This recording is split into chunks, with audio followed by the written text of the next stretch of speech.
Herkese selamlar. Bu videoda 1.2.16 valve Corsa B aracımızın boğaz kelebeğinin temizliğini yapacağız. Gösterdiğim 3 adet 30'luk Torx cıvatalarımızı çıkartacağız. Cıvataları çıkartmadan önce motor havalandırma borusunu çıkartıyorum. Bu arada kanala abone olup videoyu beğenerek bana destek olabilirsiniz.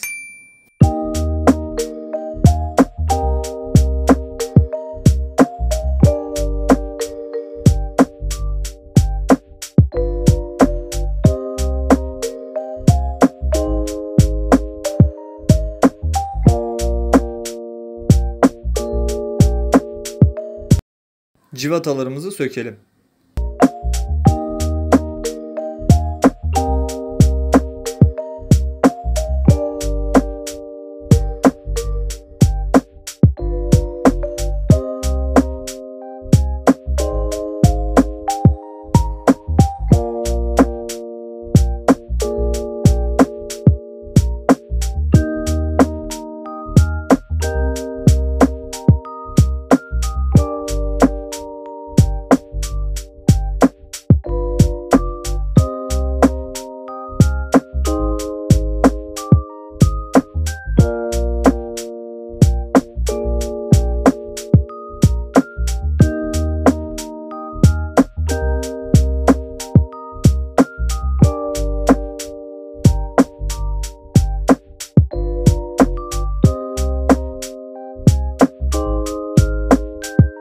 Cıvatalarımızı söktükten sonra düz tornavida ile kelepçemizi çıkartalım. Bu sayede boğaz kelebeğimizin üzerindeki plastiği çıkarmış olacağız.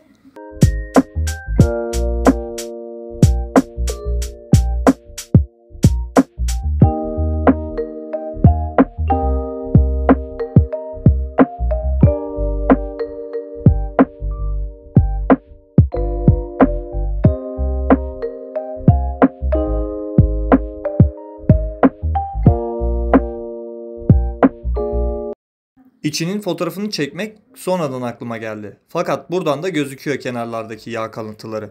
Balata spreyi yardımıyla temizliğe başlayalım. Boğaz kelebeğine sıkın. Bir bez yardımı ile de bastırmadan kenarları silmeye çalışın. Balata spreyini sıktıkça orada birikebilir. Gaz telini çekerek boğaz kelebeğini açık konuma getirin. Aşağı doğru akmasını sağlayın. Bu işlem aracınızı ilk seferde biraz geç çalıştıracaktır. Çalışır bir durumda yaparsanız balata spreyini sıkınca aracınız stop edecektir. Balata spreyi ile her yeri silmeye ve temizlemeye çalışın. Bezdeki kir ve yağ kalıntılarını gösteriyorum. En sonunda da boğaz kelebeğinin içini gösteriyorum.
Geri toplama işlemi yaparken ilk hortuma geçirip kelepçemizi pense yardımıyla tırnağa oturtturun.